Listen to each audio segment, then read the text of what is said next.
This is the Kia Stonic, which has just arrived in Australia. I always thought Stonic was something you mixed with gin, but no, it's actually a combination of the words speedy and tonic. But is it either of those things? Let's find out. The Kia Stonic was initially released overseas back in 2017 and has now only just found its way to Australia, just as it's being removed from the South Korean market due to slow sales. Here it will compete against the new Toyota Yaris Cross and the Hyundai Venue, amongst a few others. Like just about every Kia on the road at the moment, this car was designed by German car designer Peter Schreier, who gave us the Audi TT and the new Volkswagen Beetle. It's an attractive, clean design. It's a little bit conservative, but I like what he's done up the front here with the slightly squashed tiger nose grille, and the front lights look really good along with the fog lights down the bottom there.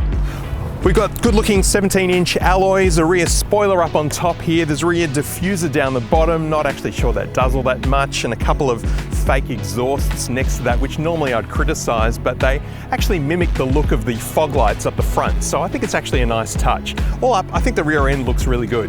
Behind the tailgate, which is not powered, there's 352 litres of room, which is good for the shopping or a large suitcase, a pram maybe, or in my case, camera gear. You can lower the rear seats and get 1,155 litres of room.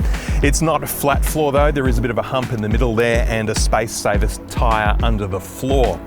It's good size opening, but there is quite a bit of a lip here, but the car does ride up high being an SUV, so access is actually pretty good. This top-of-the-line GT model actually has the smallest engine of the range. It's a turbocharged 1-litre 3-cylinder unit that outputs 74 kilowatts of power and 172 newton meters of torque, which it saves for around about 4,000 RPM, and you certainly feel it kick in when you're in sport mode. It's very efficient, but it does make a bit of noise. The interior of the Stonic looks really good. In fact, I think this is something that Kia do better than their stablemates at Hyundai, at least at this lower end of the market. It's a very clean, contemporary design. But in order to keep costs down, they have used some cheaper materials, including the new wonder material, plastic. And it's everywhere in its scratchiest and harshest form available. But kudos to them, they have broken it up a little bit with some different textures. There's a nice carbon fibre print plastic here that looks really good until you touch it. The center console screen is 8 inches. It's nice and sharp, looks really good. I wish it was a tiny bit bigger, but we're in a subcompact SUV. There's frankly not that much real estate to work with. This car gets sat-nav where the lower spec models miss out on it, but there is Apple CarPlay and Android Auto wireless in the lower spec models, but not in this one, which is a little bit strange. Doesn't really quite make sense. Moving down the console, we've got the central locking door release, which took me a day to find. I couldn't let my kids out of the back of the car without having to get up myself and open the door for them. Sorted it out eventually. Really simple climate controls. There's only single zone climate control in this car, but it's so small you don't really need anything else. USB and a 12-volt outlet. Then we've got a old school gear shifter. This looks like something out of my dad's Ford Fairmont back in 1980, and an old school park brake as well. It's only about the second car I've reviewed that actually has one of these. It's nice to see. Little storage bin here in the middle underneath a pretty comfortable soft plastic armrest.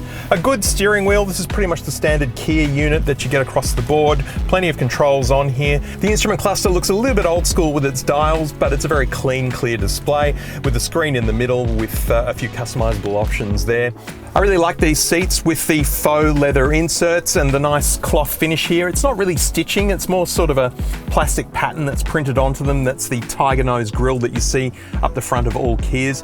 These seats look great, but they're not terribly comfortable, and I don't know if it's just because I'm getting a little bit older, but I really value lumbar support now for my lower back, and it's missing here. So that is definitely something that could be improved on these seats, but otherwise they look pretty good.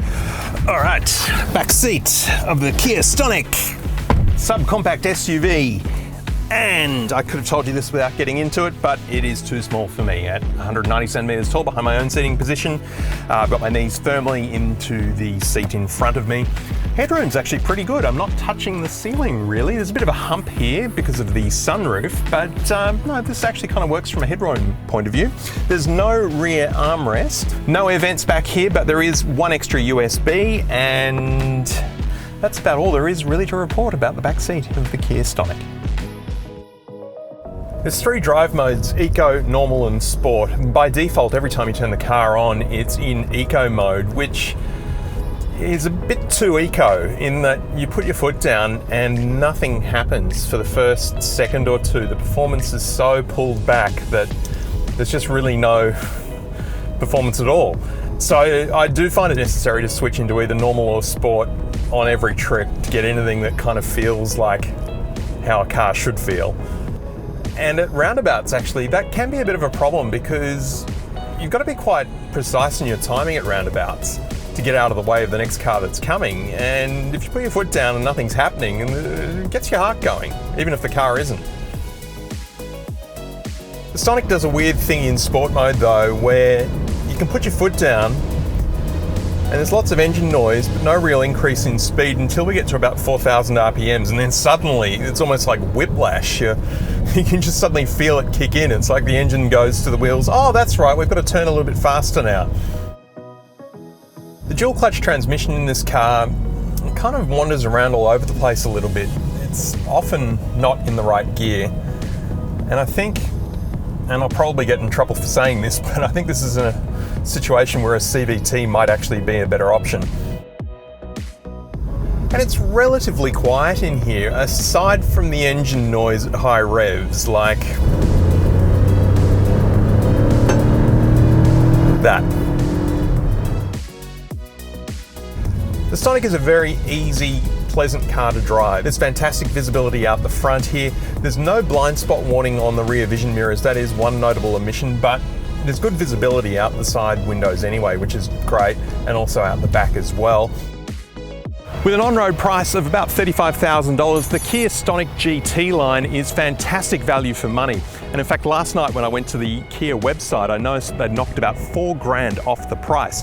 It's a great car. It's terrific for a first-time car buyer, or maybe an older buyer looking to downsize a bit, or maybe just somebody who wants something a little bit different and a bit more practical and exciting than a standard hatchback.